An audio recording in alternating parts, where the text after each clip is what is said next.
Sicilian. Or I mean, the Kimmy's still open, but just consider the Sicilian. You know, if it's your vibe. No, that's UA's. Okay, that's more Sanji. Similar effect to the Sicilian. I guess. Catch him on the range. Yeah, this is very Sanji. Yeah. Oh, and to answer your question, there hasn't... The Irithyll Granger matchup in lane is a little bit more 50-50 now. I think over time, Grangers and Irithyll just balance each other out because how they know how to duel against each other. So from like 40-60, it's now 50-50. Yeah, I mean, if you still mess up at one point, the Irithyll can just still remind the Granger why it was picked as the counter to Granger.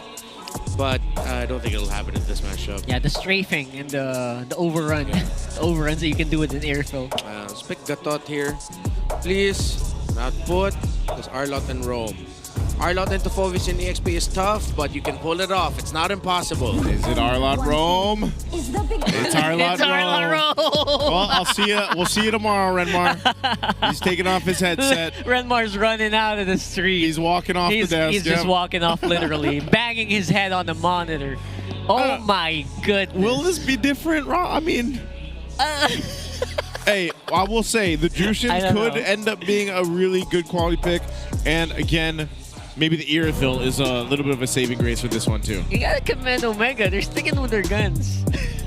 You know what? I can commend that. Yeah. Yeah, sticking with their guns. I think they know they made something work in practice. They have. Yeah. You know what? I'm gonna say there's a chance. I'm not saying this is impossible. I'm not hostile towards it.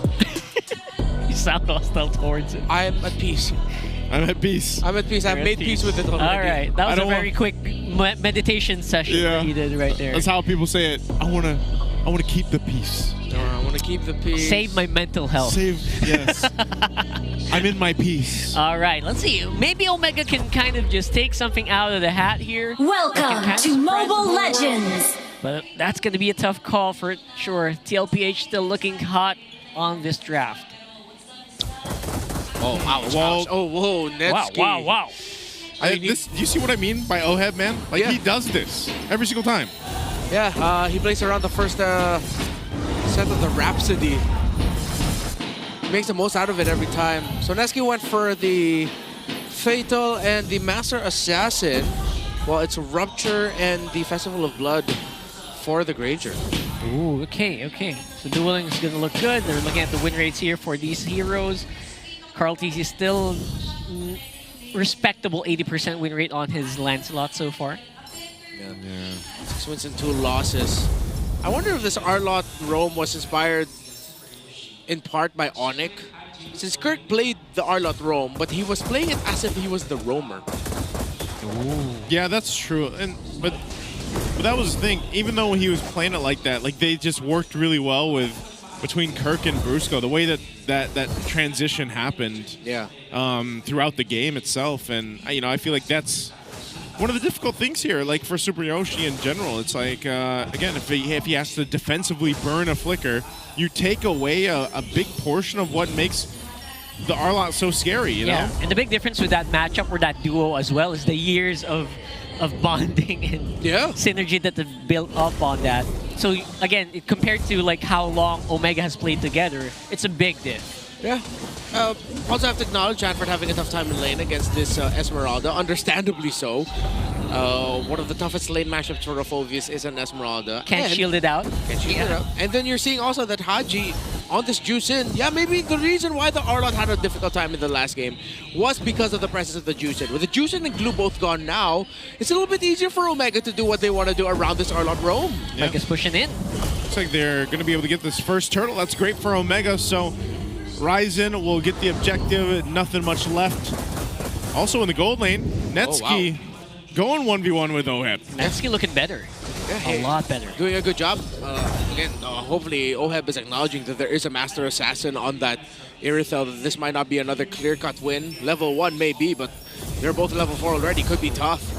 Forcing a flicker out is huge against Sanji here. Doesn't even have the Feathered Airstrike. So Omega definitely doing something different in this game. Yeah, Haji's a whole level ahead of Sanji as he just hits level 4. So That's how much zoning potential you get with the Jushin on your side.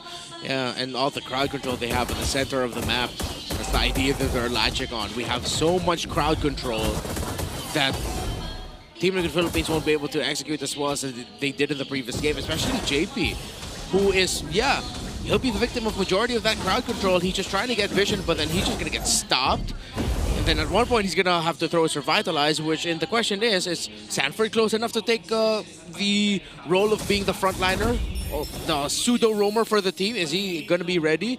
And this portion of the game, probably not. So Omega can ride this into a comfortable lead heading into Lord 1. Because that's how long it's going to take. I think Omega was able to get that. Yeah, he's going to need everything he can. It feels like Netsky is poised to actually dominate him in that lane. So, and again, Sanford just can't really join these team fights quite yet, lest he be left behind with one wave at a time. Yeah, you can see there, he's neck and neck right now with Netsky in terms of gold and farm. And right now, TLPH just kind of taking their time. This is good for Omega, though. They go ahead and play with this ability to maintain the early game tempo. Not having it lose out of track like they did in game 1 is going to be the best case scenario, because then that gives space also for Netsky to go ahead and build up on this Irithyll. And that mobility, that extra mobility with an Irithyll should help them in this lineup too. Whoa. Good read by Super Yoshi. He read the rotation of Carl Tizzy, so Omega has information. And they even forced the regen out of him because Super Yoshi dealt a bit of damage to Carl. 4v4. Is he going to go for it? Sanford taking a ton of distraction here. Feathered Airstrike already dropped down too. Omega just fighting for the space around the second turtle of the game. Oheb's going to make his way up to join this fight. And to follow is Netsky as he just picks up the Haas Claws. This is going to be one to break out. Again, playing around this dangerous grass. James will spot him out. He's gonna get big dive. Oh, he's in trouble too.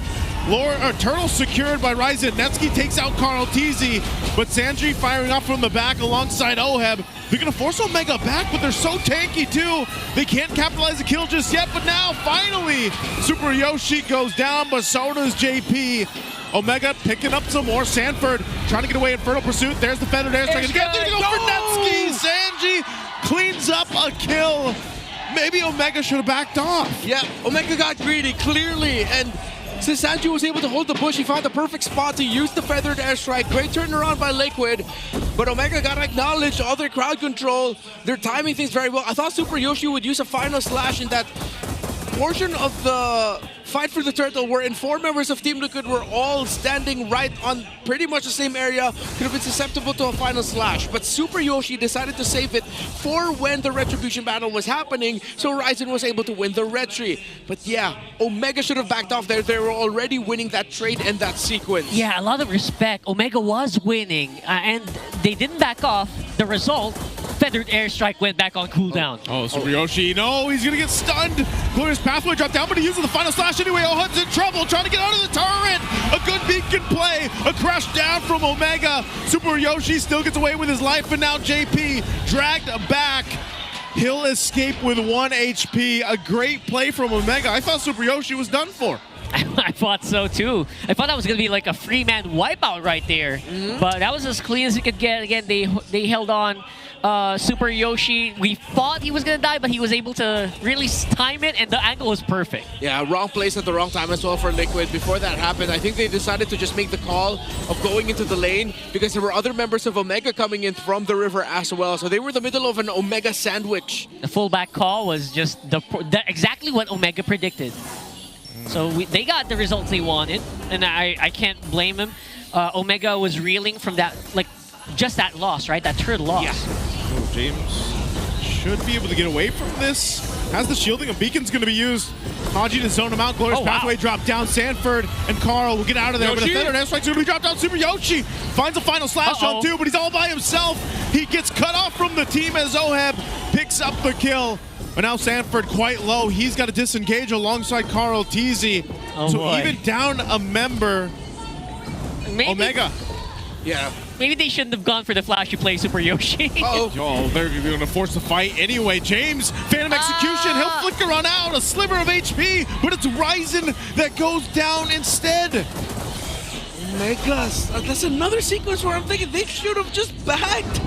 Just backed up just a little bit. Maybe you could have backed off, man. Yeah, well, but fantastic recovery by Team Liquid. So the kill onto Super Yoshi, when he was able to get the final slash onto Oheb and Sanji in an earlier sequence, actually gave Oheb a Sky Piercer stack. Oh, now boy. he has 2. And now Omega need to be a little bit more careful now for those moments of them deciding whether or not they're going to engage or just back off. Trying to give away too much here. Again, Super Yoshi, that looked really good. He got 4 people on that final slash, but no one to follow up. So a little bit of a miscomm as well for the Barangay. Yeah, it also looked like the final slash, though it was able to interrupt the feathered airstrike, came at a time where the rest of Omega were still getting pushed back by the Phoveus.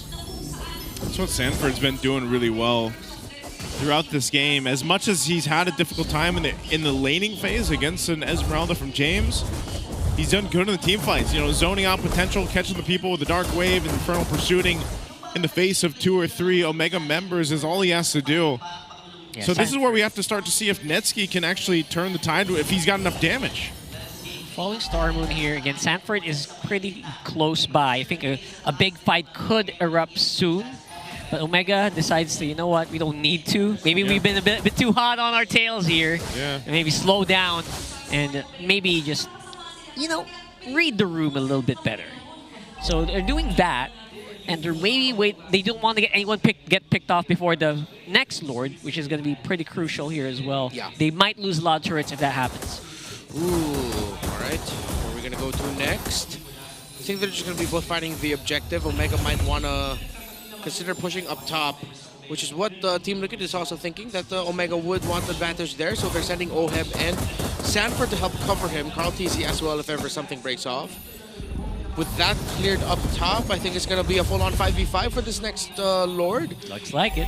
I want to see who wants to leverage playing around the mid first. Seems like it's Sanji. At a perfect angle. Oh, good. Good thing he was able to wings by wings out. No Super Yoshi there as well. Look at the so placement he's here. right behind here. Oh, he will get spotted out. But this is one of the things about Dangerous Grass. You can play into this with the objectives. A little extra bush behind the Lord is a great spot for either roamer to be, really. Yep. So much vision provided. And it's an extra avenue for you to find a flank angle. A little bit more safe because you're playing around bushes. Oh. All right. That's a safe feathered airstrike. Tlph doing a quick temp check. Yeah. Gauging where everyone is. Yeah, since Haji did go for the Clock of Destiny, it's not going to be as easy to take this juicing down. Oh, whoa. What? Whoa. I don't know if he had any information that Super Yoshi... That was a guess, right? That had to be because... which is interesting because they could have checked that bush. What the hell? Yeah. Yeah. I'm not really sure because he burned the flicker to make it happen, so... It's definitely a miscomm there. Not good. I mean, he does get his ultimate back very quickly, but now without a flicker. Yeah. Are you expecting Sanji to be there or something? Maybe. That doesn't feel good, though. It doesn't feel good at all. Now we're going to go into this team fight with some resources burned. Yeah, they know they've got a feathered airstrike here, too. Yeah, they're very aware. Tlph was front seat when all that happened as well. Yeah. I think Sanji accidentally walked out of that bush. Or... okay, they're trying to dance. They're forcing movements. So now they tried out the control. Sanji showed himself.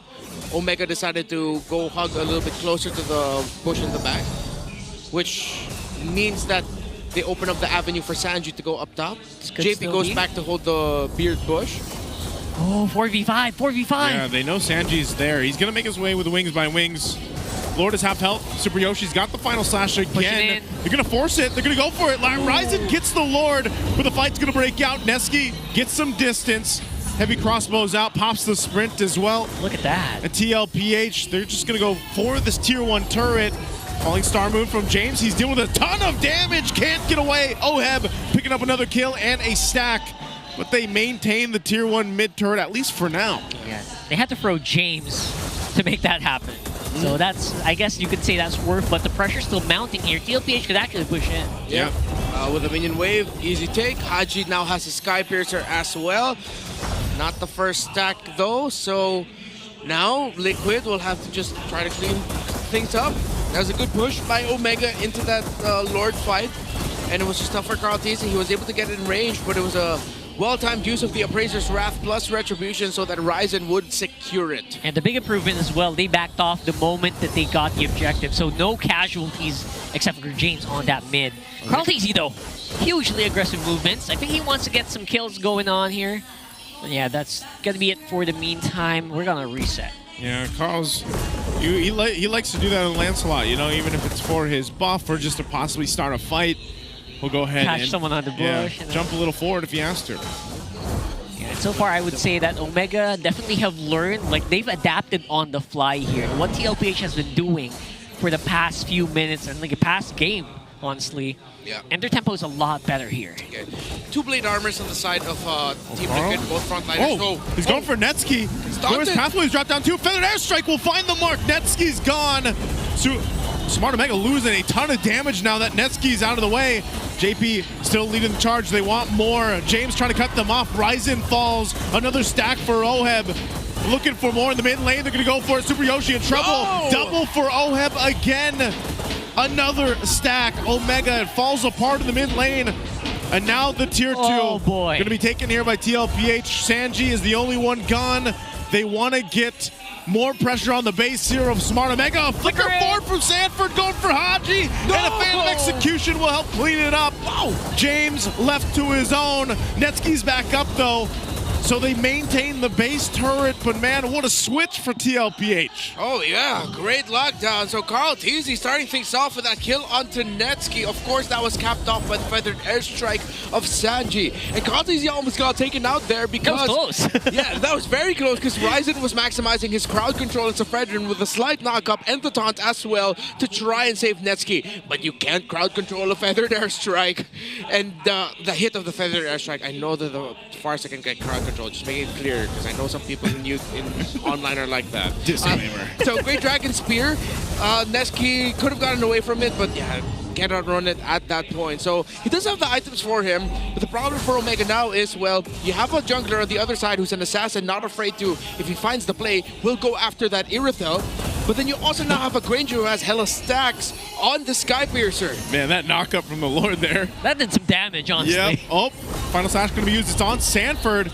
But again, Feathered Airstrike dropped down. JP running forward. He's going to get dragged back with the Lantern, and Tlph sees the open space. He's going for Netsky. He's dealing with a ton of damage, but he does find him, but ultimately goes down himself. Tlph without a jungler. Yoshi! A Final Slash going to be used. Oheb has to get distance with the Flicker. And now, Ryzen, do they make the call to go for the Lord? That was a decent catch. Wow. Yeah, great call. Committed the Flicker for that as well. Final Slash to surprise him. Good thing, though, that there were members of Liquid around Oheb to keep him safe and alive. But that was a great attempt by Super Yoshi. Blade of Despair now built up by Oheb, and Omega is going to start even feeling more damage coming out from this Granger. But I see a timeline, a canon event wherein Omega could force this into game number 3. But they need to keep Netsky alive. Yeah, that trade on Tlph, again, will only slow down their Lord attack. But overall, the damage is just removed if Netsky falls. Part of this too is even if Tlph goes down, I feel like you're almost in this headspace for Smart Omega to protect Netsky that Oheb isn't even a target for them. Oheb's able to mostly just kind of move around. Yeah, he had to burn the Flicker in the previous fight, but that might be the case for James. James has to be able to catch him, or maybe a Super Yoshi if that Flicker is available. But they'll fight for this Lord. It's going to be up. JP will drop down the Glorious Pathway. He wants to go ahead and zone out Ryzen for this as they try to blitz this Lord. A Feathered Airstrike drop down too. They're all scattered, but Tlph will be able to get the Lord, and maybe at the cost of JP. He's doing work. Final Slash, but finally goes down. Oh, James. And now James all left to his own. Is he waiting for the rest of the team? He flickers out. Carl and Sanford, they're going to be jumping in. Ryzen left to his own. Oheb gets another kill, another stack. Ah, it's so good, man. That was just so good. Yeah. JP did a lot of zoning in that last one. Yeah, Omega are playing this as really well as they could, but Team Liquid Philippines are just showing off their chemistry, their championship pedigree. They are making great decisions individually and as a team. I didn't expect Sanford to jump back onto the heads of Omega, but that call from that Phobius to jump back in, to re-engage and to fight it out led to another stack for Oheb. It took Omega by surprise, but look at that. There's a jump You're going in. to lose so much because of that.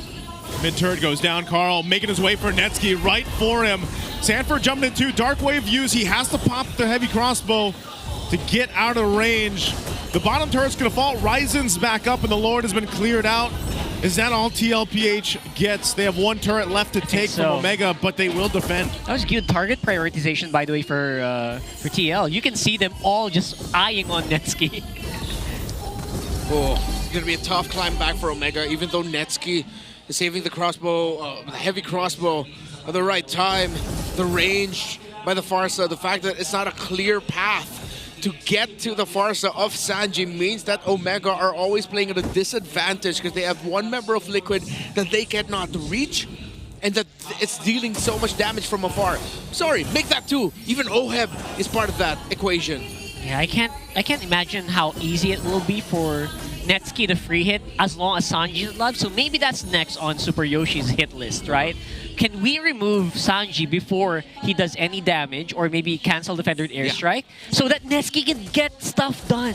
Yeah, he hasn't been able to really like jump into those fights more like offensively. Decisively, a lot of them have been defensive just because of the pressure. And again, part of that is what Carl Tlp's doing. He's a big thorn in the side, literally that thorn rose in the side of Netsky, man. Like, he's going right for him to the back line, even if they're in the base. So that pressure alone is forcing Netsky to either pop the sprint, or he's got to win to nature now. So that might actually change how some of those fights go if he's able to go ahead and be protected as well. But that's the thing. It's been happening with turrets alive. What more now, where there's basically no one to stop Carl Tlph, rather, slow him down. Okay, look at the item build of Sanji. Last two items built solely for the cooldown reduction. Doesn't have, well, and the self-regen as well. Doesn't have the immortality. Let's see if he'll build it a little bit later. Once he has the gold and once the cooldown is off of the passive of that, Carl Tlph now full built. It's the fighter style of Lancelot. He doesn't have an immortality on him as well, so he's all just maximizing it. So you see the players right now, they're buying and selling the immortality. If they don't have it, they might buy it later in the sequence. But for now, they just want to maximize the damage and crowd control. Okay, this Lord is up. This Lord is up. I think we could see something get started here. Sanford very confident this time around to go up front and get stuff done, get it started with that Dark Wave. So even players like Haji, players like Super Yoshi aren't really safe against TL. And they're looking, again, on the map. If you look at the map, Carl Tlph just splitting like crazy too. Yeah, Netsky down there. Super Yoshi was with him for some protection, but also to possibly make a set. But Tlph will just go ahead and take their time with this one. And we'll see if Omega gets the upper hand. Like, they've got the tools to do it. Even if they're down by 7,000 gold, they've got these tools to be able to set things up in their favor. One great set could potentially dissipate the 7,000 gold that Tlph has right now. Yeah. Where's the set going to come from? Is it going to be Falling Star Moon? Is it going to be a combo for Super Yoshi? Oh, they're just going to focus Ryzen! Ryzen! Ryzen's all by himself, and they just blitz down Ryzen. No. They saw that Omega was down bot, and they said, you know what? Just take out the jungler of Omega. That's a massive miscomm there by Omega. Ryzen just gets blasted, and there's no way they get this Lord. They still will go ahead and at least be in position, but it's just going to be a retribution from Carl Tlph as he secures the Lord here. Now what do they do? Sanford flickers forward. They want to go ahead and catch Haji. Haji will take a couple feathered airstrikes. Netsky dropping down with a heavy crossbow. He's firing back. He's trying to help defend. They already used some resources to stay alive. The flickers are down, and they have to deal with the Lord marching in mid. So when Haji got caught out, he quickly got immortality. And we saw there, Team Liquid Philippines, Carl Tlph, in the middle of that sequence, got the immortality. So you see the buying and selling mid-team fight. Once they know that they might actually lose that team fight, they buy immortality in the middle of it all. From the back. Super Yoshi, final slash, bomb 3! A huge one on Tlph, and Netsky finally gets to unleash. That's the setup we needed from Super Yoshi, and he finally got it. Half health on the turret, on the base turret of Omega, but man, what a turnaround. The funny thing is, he walked by Carl Tlph to do that. That was crazy. We need a super slow-mo for that. Was it not called? Was it not shared? The Arlot was there. Yoshi! Oh my god. Keeps Omega alive, this Arlot pick. finally showing up with the impact that we were looking for in the previous game, now felt in big fashion. Liquid. Let's look at the replay. Here we go. That was beautiful. Look at this guy. Oh, and he also had Netsky behind him too, so he had damage. Yeah, he used the vengeance on Carl TZ to get closer to the fight so that he could get in a perfect angle to final slash Team Liquid. Oh boy. Goodbye. 8,000 gold lead. Literally what you mentioned. You guys called this a minute ago. My goodness. And that wasn't even a Team Liquid error. That isn't one of those scenarios where you could say that was Team Liquid's fault. Maybe you could say Sanford diving a little bit too, being a little bit too eager to try and kill Haji up top. Yeah. They did eventually get the tower through there, but them losing Sanford hurt them more. I would say that was an autopilot move because they were gunning, they wanted to finish it, they were setting up for a finish, right? And you don't expect an airfill to come from behind, I guess, right? It's also one of, they were waiting in that dangerous bush where Netsky is now. Like, that was the angle they came from using that conceal. Yeah, that bush there. So, again, utilizing this map, the dangerous grass that we have now. But that's the question. Was that enough to go ahead and make it a much better 50-50 or maybe even better odds for the next Lord? They got the Lord. They got the gold advantage now. Yeah, it's definitely a 50-50. Let's see if Omega, a quick recovery for them. That's huge. Believe what I'm seeing. 24-minute game, by the way. Liquid need to sharpen up, and they need to respect the fact that their lead is gone. If they slip up again, if they don't watch their positioning together as a team, if they overcommit when they do not need to, Omega will punish. Oh, what are they going to do here? Oh, they see Netsky and Super Yoshi. They see him. They're just going to go for Super Yoshi. He pops the flicker. Boy. Pathway drop down. Super Yoshi re-engages with the vengeance and the final slash. Oheb joining the fight. He's zoning out Haji the best he can. He's still got the immortality. It's going to be popped. What do they do here? Do they save him? No. Super Yoshi's gone. A decision from Tlph, and now they have the numbers advantage. I mean, they were trying as much as they can to go. They saw it coming from a mile away. But it was just not enough. The glorious pathway, you can't outrun that. Yeah, you saw JP laughing and smiling there. It feels like, oh, we got you back for what you did to us. Well, Ryzen's still up. They're going to force the fight anyway. A Dark Wave flicker, feathered airstrike, immortality on Ryzen. They just want to take out the jungler. He pops the Winter Crown, but it's going to be a kill for Oheb. And now Haji, James, and Netsky running for their lives. Netsky has the damage. He pops the Wind of Nature, but it's just overloaded as Netsky's gone. And Tlph gets it back as they clean up James. Only Haji against the full force of Team Liquid, all picking up Winter Crowns. They're just gonna go for the win here. Haji doing what he can. They drop down the pathway. They've got a couple of minions here. They'll lock down on the base. Winter Crown in front of Haji, and they will take the series. They got him in the first half, not gonna lie. Oh yeah. But it's gonna be Tlph still with the sweep against Omega. Took him 25 minutes to do it too. Yeah, could have been a massive scare, but then Liquid once again pulling the trigger, Stampede style. They saw an opening, they saw Yoshi, took him.